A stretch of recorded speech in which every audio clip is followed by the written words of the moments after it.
শারীরিক দূরত্ব নিশ্চিত করতে বেড়েছে আইন শৃঙ্খলা বাহিনীর কড়াকড়ি। বিনা কারণে বের হলে পিটুনিও দিতে পারে পুলিশ। 1.5 লাখ ছাড়ালো করোনা ভাইরাসের মৃতের সংখ্যা। এখন সপ্তাহে মারা যাচ্ছে 50,000। WHO-র ভূমিকা নিয়ে ফের প্রশ্ন ট্রাম্পের। মহাদুর্যোগে শারীরিক দূরত্ব মানার সুযোগ নেই ভাসমান মানুষের। হিমশিম খাচ্ছেন কোনো মতে খাবার জোগাতেই। পরশুদিন গাছ না এই পর্যন্ত খাওয়া নাই। দয়া করে মানুষে আল্লাহর হস্তে কিছু দেওয়া গেলে এই খাই আমরা দিন কাটাই। এবারের মহামারী শেষ মানেই কোভিড-19-এর বিদায় নয়। সতর্কতা ইউরোপের বিশেষজ্ঞদের। দ্বিতীয় দফা সংক্রমণ ঠেকাতে প্রস্তুত থাকার পরামর্শ।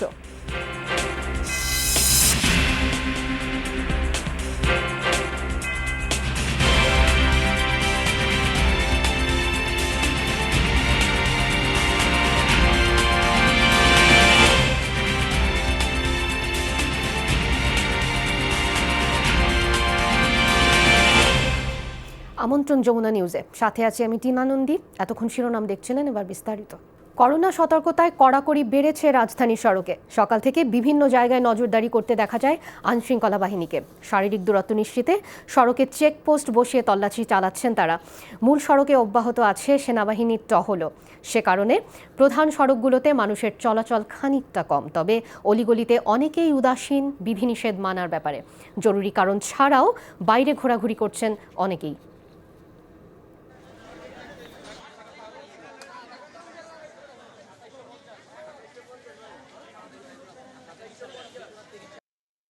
কোথাও আমি হাঁটতে পারতাছি না, কি করে খাবো? ছোট ছোট বাচ্চারা আছে আমাদের ঘরে, এগুলোকে কিভাবে আমরা নিয়ে চলবো? এই পর্যন্ত চলছি, এখন না থাকলে আমরা কিভাবে করবো? কাজ করে তো খাইতে হইব। 25 তারিখে বন্ধ করছি, 1 মাস পর আমি পেটের দায়ে বেরিয়েছি।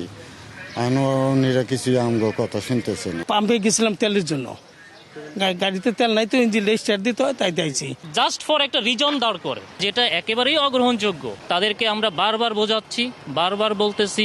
এই জনসমুখতা রোধ কল্পে আমরা আমাদের বাজারগুলোকে বিভিন্নভাবে স্প্রেড করে দিয়েছি। আমরা সাধারণ জনগণকে বড় সচেতন করে যাচ্ছি, তারা যেন এই মার্কিংগুলোতে অবস্থান করে এবং তাদের সামাজিক দূরত্ব বজায় রাখার অবশ্যই চেষ্টা করে। রাজধানীর এখনকার পরিস্থিতি জানবো, করোনা পরিস্থিতি। সহকর্মী নূর নবী সরকারের কাছ থেকে। তিনি যুক্ত হয়েছেন ঢাকার অন্যতম প্রবেশ মুখ আব্দুল্লাপুর থেকে। নূর নবী, এখনো যারা ঢাকায় প্রবেশ করছেন, কি বলছেন তারা? শ্রমিক অধ্যুষিত এই এলাকায় শারীরিক দূরত্ব ঠিক কতটা মানছেন সাধারণ মানুষ?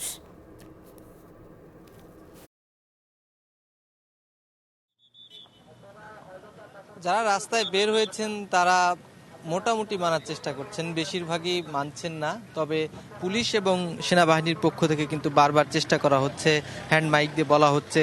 এবং যারা ঢাকার ভেতরে প্রবেশ করতে চাচ্ছেন অনেকেই তল্লাশির আওতায় রাখছেন আইন শৃঙ্খলা রক্ষাকারী বাহিনীর সদস্যরা, এবং জিজ্ঞাসা করছেন কেন, কোথা থেকে আসছেন, কোথায় যাবেন, সেই মুখোমুখি হতে হচ্ছে যারা আসছে তাদেরকে। এবং সেনাবাহিনীর পক্ষ থেকেও একটি দল নিরলসভাবে চেষ্টা করছেন মানুষকে সামাজিক দায়িত্ব মানার জন্য। যারা মাস্ক পরছেন না তাদেরকে মাস্ক পরার জন্য বলছেন, দূরত্ব বজায় রাখার জন্য বলছেন, এবং প্রয়োজন ছাড়া কেউ যদি বাইরে বের হন তাহলে তাদেরকে কিন্তু বাসায় ফেরত পাঠাচ্ছেন। তবে এখানে যা দেখছি বেশিরভাগ মানুষই এই টঙ্গী বাজার থেকে বাজার সদাই করার জন্য যাচ্ছেন এবং সেখান থেকে কিনে তারা কিন্তু আসছেন। আর বাজারগুলোতে আসলে খুব বেশি রকম সামাজিক দূরত্ব মানার আমরা দেখিনি। সেখানেও আইন শৃঙ্খলা রক্ষাকারী বাহিনীর সদস্যরা চেষ্টা করছেন। তবে এরকম পরিস্থিতি থাকলে সাধারণ মানুষও বলছেন যে তারা পেটের দায়ে রাস্তায় বের হয়েছেন, অনেকে অনিবার্য হয়ে কেউ হাসপাতালে যাচ্ছেন, কেউ বা অন্য কোথাও যাচ্ছেন, এই কারণে বের হয়েছেন। তবে লকডাউন যে দেওয়া হয়েছে সেটি আসলে আরও ভালোভাবে মানার জন্য সরকারের পক্ষ থেকে আহ্বান জানানো হচ্ছে এবং মানুষকে এর মধ্য দিয়ে সচেতন হতে হবে, না হলে করোনা মোকাবেলা করা সম্ভব নয়। নূর নবী, ধন্যবাদ আপনাকে। চট্টগ্রামেও আমাদের সহকর্মী যোগ দিয়েছেন, এরই মধ্যে সহকর্মী আরিফুর রহমান সবুজ রয়েছেন চট্টগ্রামে। সবুজ, চট্টগ্রামের মানুষ ঘরে থাকার নির্দেশনা কতটা মানছেন? যারা বের হচ্ছেন তাদের বক্তব্য কি?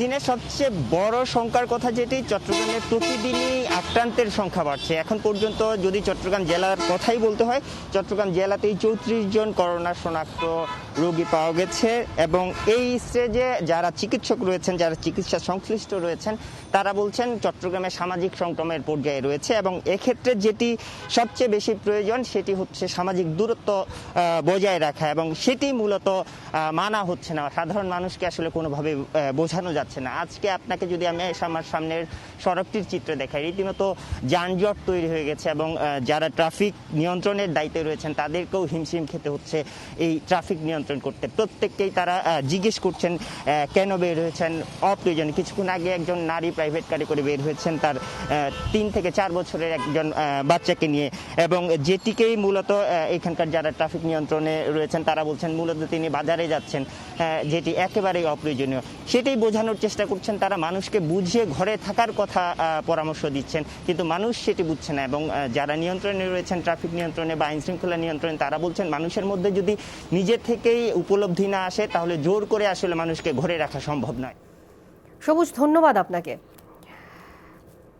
করোনা ভাইরাসের প্রাণহানির সংখ্যা 1.5 লাখ ছাড়ালো, আক্রান্ত 22.5 লাখ। গেল 24 ঘন্টায় অন্তত 7,500 মানুষের প্রাণ কেড়েছে কোভিড-19। নতুন করে আরও 85,000 মানুষের শরীরে নিশ্চিত হয়েছে এই ভাইরাসের উপস্থিতি। একদিনে যুক্তরাষ্ট্রেই 2,500-এর বেশি মানুষ মারা গেছেন করোনায়। নতুন করে আক্রান্ত 31,000-এর বেশি মার্কিনী। 24 ঘন্টায় 800-র বেশি মৃত্যু দেখেছে ব্রিটেন। ফ্রান্সেও মৃত্যু হয়েছে প্রায় 800 মানুষের। স্পেন, ইতালিতে লম্বা হচ্ছে লাশের মিছিল। তবে এই দুই দেশে নতুন সংক্রমণের হার কমেছে অনেকটা। এদিকে করোনা মোকাবেলায় বিশ্ব স্বাস্থ্য সংস্থার ভূমিকা নিয়ে আবারও প্রশ্ন তুলেছেন মার্কিন প্রেসিডেন্ট ডোনাল্ড ট্রাম্প।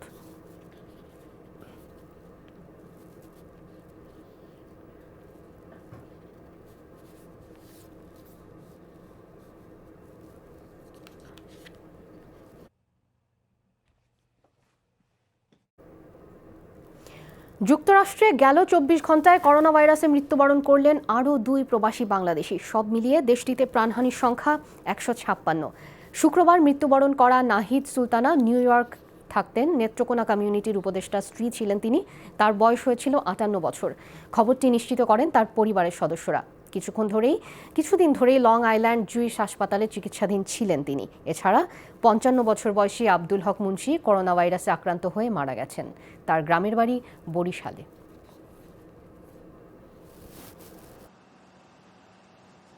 করোনার মহাদুর্যোগে মহাবিপন্ন ঢাকার ভাসমান মানুষ। নিরাপদ দূরত্ব তো দূরের কথা, খুপড়ি ঘরে গাদাগাদি করে বসবাস করছে তারা। কাজ নাই, তাই বন্ধ উপার্জন। এরই মধ্যে ফুরিয়ে গেছে সামান্য সঞ্চয়টুকু। বেসরকারি সরকারি ত্রাণে কোনো রকমে বেঁচে থাকার চেষ্টা করছে প্রান্তিক জনগোষ্ঠী। শাকিল হাসানের রিপোর্ট, ছবি তুলেছেন শিপন আহমেদ। কমলাপুরের ফুটপাত, পলিথিনের অস্থায়ী ছাউনি করে থাকছেন মোহাম্মদ গনি। এক যুগেরও বেশি সময় ধরে গনি রিক্সা চালান ঢাকায়। দীর্ঘ জীবনে এমন দুর্বিষহ সময় আর আসেনি। গনি বলছিলেন সংকটের মধ্যেও রিক্সা নিয়ে বের হন তিনি। তবে সেই উপার্জনে 4 জনের পরিবারে একবেলার খাবার জোটানোই কষ্ট। এক ব্যক্তির দেয়া কিছু অর্থ সাহায্যে অনেকদিন পর কেনা হয়েছে চাল, মুরগি, মশলা। এখন তো মনে হয় ক্যাপটেপ নাই, এই ইস্কা জ্বালাবো কোথেকে? 3 ঘন্টা 4 ঘন্টা ঘুরে 50 টাকা মারা যায় না। করোনার প্রকোপে থেমে গেছে সবকিছু। ভয়াবহ সংক্রামক এই রোগ থেকে নিস্তার পেতে নিরাপদ দূরত্ব রাখতে হয়, সে কথা সবারই জানা। মানতে হয় পরিচ্ছন্নতা, প্রয়োজন সুরক্ষা সামগ্রীর। কিন্তু এত সব জোগাড়ের সাধ্য কোথায় ভাসমান মানুষদের? করোনা মোকাবেলায় নাগরিকদের ঘরে থাকার নির্দেশ দিয়েছে সরকার, কিন্তু এই মানুষদের সড়কই ঘর। এরা যাবে কোথায়? আমরা রাস্তায় থাকি, কই যাব? রাস্তা থেকে আমরা যাবার পথ নাই, এইখানে কান্দি বাড়ি খাই। পরশু দিনে গাইছিলাম, আগে এই পর্যন্ত খাওয়া নাই। গাড়ি চালাতে গাড়ি নয় ঘুরে ঘুরে চাই, দেশ হয়ে যেতে না, দেশ হয়ে যেতে যখন যান কাটতে খাইতাম। রাজধানীর প্রায় 3,500 বস্তির পাশাপাশি সড়কে, ফুটপাথে থাকেন অনেক ভাসমান মানুষ। করোনা দুর্যোগ এদের জীবন ধারণ দুঃসাধ্য করে তুলেছে। আমরা খুব কষ্টে আছি। আমরা এখানে দোকান করতাম, 2 মাস ধরে দোকান বন্ধ। দয়া করে মানুষে আল্লাহর হস্তে কিছু দেওয়া গেলে এই খাই আমরা দিন কাটাই। এই চলিরা মানুষের দিদি দেয়, খাই নাইলে নাই। আমার কিছু আটা ভাঙা করে গেছে না, বিকাশিকা করে খাই, কই খাই কাম, কই বন্ধ, কে দিব খাতে চাম। মাঝে মাঝে সরকারি বা ব্যক্তি উদ্যোগে কিছু খাদ্য সামগ্রী দেয়া হচ্ছে এদের, কিন্তু তাতে কি জীবন চলে? অনিশ্চিত জীবন থেকে মুক্তির তো উপায় নাই। শাকিল হাসান, যমুনা নিউজ, ঢাকা। দেশের রাজধানী ঢাকাসহ মোট 51 জেলায় এখন পর্যন্ত শনাক্ত হয়েছে করোনা সংক্রমণ। শুক্রবার সকাল পর্যন্ত যে পরিসংখ্যান দিয়েছে আইডিসিআর, তাতে মোট আক্রান্তের 40% বেশি ঢাকা শহরে। ঢাকার পরই নারায়ণগঞ্জ জেলায় সবচেয়ে বেশি, 289 জন আক্রান্ত। রাজধানীর পাশের আরেক জেলা গাজীপুরে আছেন 117 রোগী। এছাড়া নরসিংদীতে 65, কিশোরগঞ্জে 33 ও মুন্সিগঞ্জে 27 জন। বন্দরনগরী চট্টগ্রামে রোগী শনাক্ত হয়েছে 37 জন, লক্ষ্মীপুরে 18 এবং কুমিল্লায় 15 জন। পুরো চট্টগ্রাম বিভাগে এই সংখ্যা 92। এছাড়া রংপুর বিভাগে আক্রান্তের সংখ্যা 37। বিভাগটিতে সবচেয়ে বেশি 12 জনই গাইবান্ধায়। ময়মনসিংহ বিভাগে আক্রান্ত 42, এর মধ্যে ময়মনসিংহ জেলায় 18 এবং জামালপুরে 12 জন। দক্ষিণের বিভাগ বরিশালে আক্রান্ত 31, এর মধ্যে বরিশালেই 17 জন। করোনা পরিস্থিতির মাঝেই আজ শুরু হচ্ছে একাদশ জাতীয় সংসদের 7ম অধিবেশন। বিকাল 5টায় শুরু হবে চলতি বছরের দ্বিতীয় অধিবেশন। গত 6 এপ্রিল সংবিধানের 72 অনুচ্ছেদের ক্ষমতা বলে এই অধিবেশন আহ্বান করেন রাষ্ট্রপতি মোহাম্মদ আব্দুল হামিদ। সংবিধান অনুযায়ী জাতীয় সংসদের এক অধিবেশন থেকে আরেক অধিবেশনের মাঝে সর্বোচ্চ 60 দিনের বিরতি থাকতে পারে। একাদশ সংসদের সবশেষ অধিবেশন শেষ হয়েছে গত 18 ফেব্রুয়ারি। সাংবিধানিক বাধ্যবাধকতার জন্য আজ বসছে 7ম অধিবেশন। করোনা পরিস্থিতির বিষয়টি মাথায় রেখেই সীমিত সময়ের জন্য চলবে এই অধিবেশন। মৃতের সংখ্যা বেড়ে চললেও পশ্চিমা দেশগুলোতে কিছুটা কমতে শুরু করেছে নতুন সংক্রমণ। তবে ভাইরাস বিশেষজ্ঞদের সতর্কতা, সংক্রমণ কমা মানেই কোভিড-19-এর বিদায় ঘণ্টা নয়, বরং কিছুটা বিরতি দিয়ে আবার শুরু হতে পারে ভাইরাসের বিস্তার। ফের মহামারী ঠেকাতে আরও অন্তত কয়েকটা বছর সতর্ক থাকার পরামর্শ বিশেষজ্ঞদের।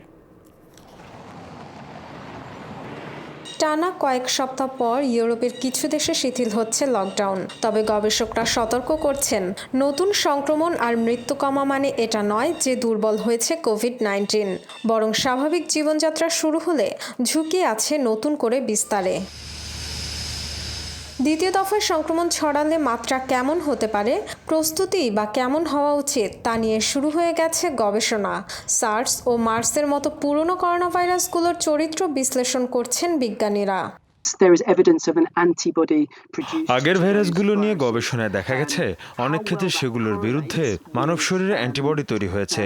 সার্সের ক্ষেত্রে 1 থেকে 3 বছর পর্যন্ত অ্যান্টিবডি সক্রিয় থাকার প্রমাণ পেয়েছি। তবে কোভিড-19-এর ব্যাপারে কিছু জানা নেই। আবারও বিস্তার হলে অ্যান্টিবডি কতটা প্রতিরোধ গড়ে তুলতে পারবে কিংবা কত সময় পর্যন্ত তা কার্যকর হবে, এগুলো বের করার চেষ্টা করছি। নোভেল করোনা ভাইরাসের টিকা বা প্রতিষেধক তৈরির জন্য দিনরাত চেষ্টা চলছে বিজ্ঞানীদের। হয়তো সফলতাও আসবে বছর খানেকের মধ্যে। তবে ওষুধ এলেই যে কোভিড-19 নিয়ে দুশ্চিন্তা কমবে তেমনটা মনে করেন না গবেষকরা। তাদের ধারণা, কিছুটা বিরতির পর আবারও বড় পরিসরে ঘটতে পারে বিস্তার। দ্বিতীয় দফায় কোন দেশগুলো হতে পারে হটস্পট তা নিয়েও বিশ্লেষণ চলছে এখন থেকে।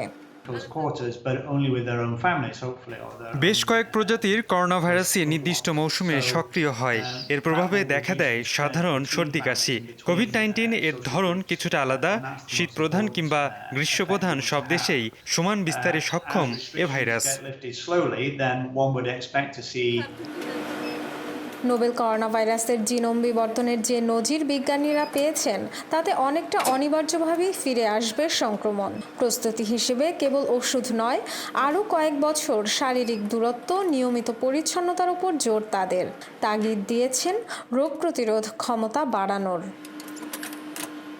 Dorothy Tasrin, Jamuna news. এই ছিল যমুনা নিউজে। এতক্ষণ সাথে থাকার জন্য ধন্যবাদ সবাইকে।